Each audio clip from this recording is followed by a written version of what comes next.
Hello everyone, salutations and welcome to another Macho Movie Man review of the MCU.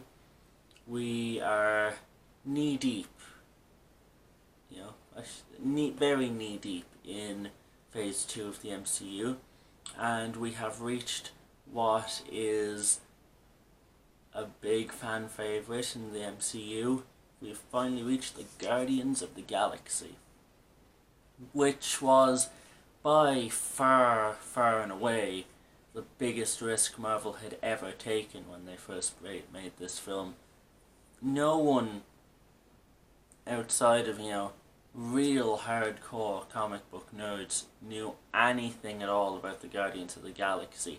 And it just sounded so weird, this ragtag bunch of space misfits that included a talking raccoon and a big tree. But god fucking damn it, Disney, Marvel and James Gunn pulled it out of their fucking ass incredibly with this film.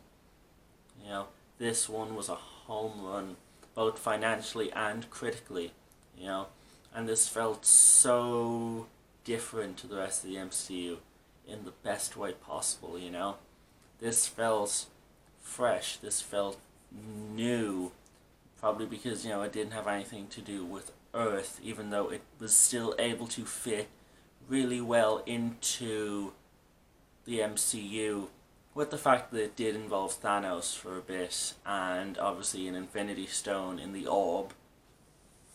But I think just the characters felt different, obviously you can make some comparisons between Star-Lord and, Tony Stark in a way, and, obviously the Gamora and Black Widow, similarities, but, no, a lot of these characters just felt different, and they were different, and they were great, they were funny, they were so well established. All of them were given some sort of emotional pulse to them in this movie.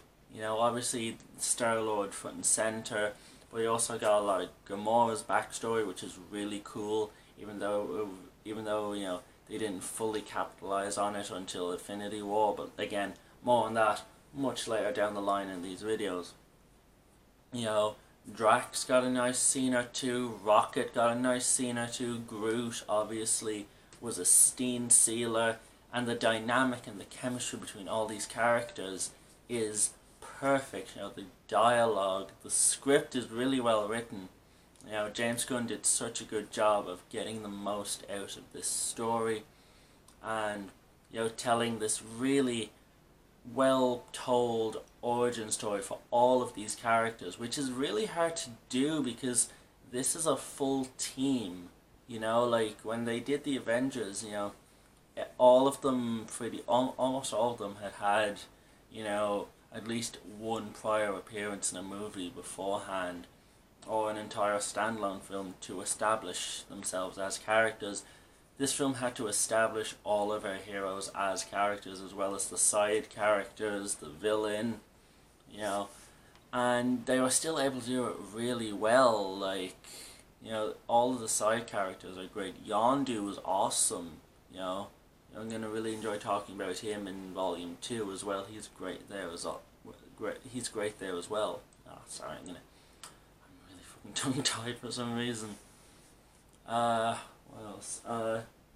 But no, the only character who gets the short end of the stick are the villains, which is a shame because, again, another weak MCU villain, but I can kind of understand why he doesn't get a lot of development, because, you're trying to develop Star-Lord, Gamora, Rocket, Groot, Drax. You're trying to develop 5 main characters in this one movie, so the villain is obviously going to take a back seat because you're only keeping this villain for one film, as opposed to the Guardians who are going to have their own trilogy and future crossover films. So the important thing in this movie was setting up the main characters, and they did that perfectly. They incorporated the Infinity Stone really well. That sort of not only sets up for Infinity War, but it sets up for Volume 2 in a way that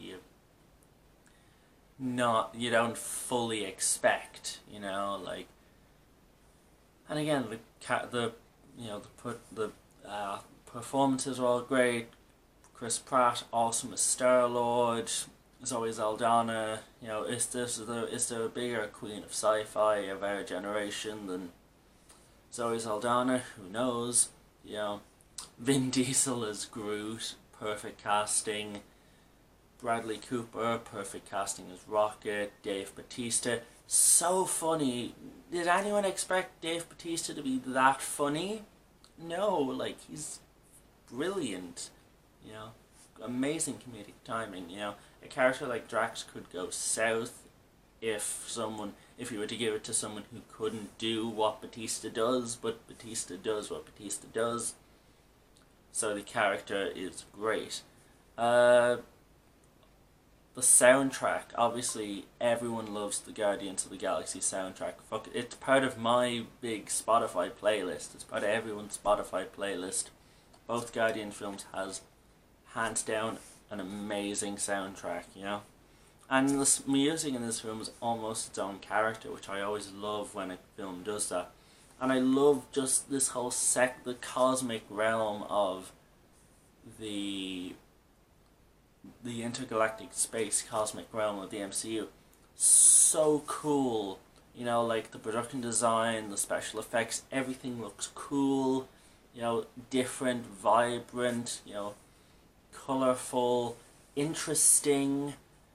And it just feels really fun and really different. And I love that Marvel had the balls to make a space opera about such an out there and obscure comic book team, and it worked. And it's a case of Marvel taking risks and it always paying off, because they make good movies that give the fans faith, and no matter how weird Marvel's ideas get and how they shouldn't work, like films like Guardians of the Galaxy shouldn't work on paper.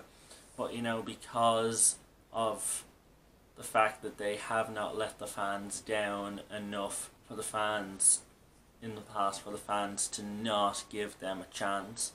MCU fans will always give Marvel a chance because Marvel don't let them down, and this was a clear indication of them not letting them down. Guardians is a great film. It's not one of my...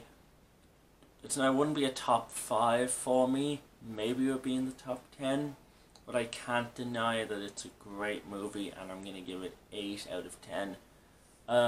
See you guys next time when I'll be talking about Guardians Volume 2, which I know isn't a Phase 2 movie in terms of, obviously many films came out between the first Guardians and Guardians 2, but again, like I've been saying through this whole series, I'm taking them in terms of chronological order of events within the timeline. Like which film happened next after that one, which events happened where and when. And it's been confirmed that, the first 2 Guardians movies take place within about 6 months of each other, so might as well do Guardians 2 now. And then I'll be getting on to Age of Ultron and Ant-Man, and then we'll be into Phase 3. Oof, we're really getting through this, guys. I'm very happy to do this with you all. If you like what you see here, click like and subscribe for more macho movie goodness. And until then, I will talk to you guys soon. Bye.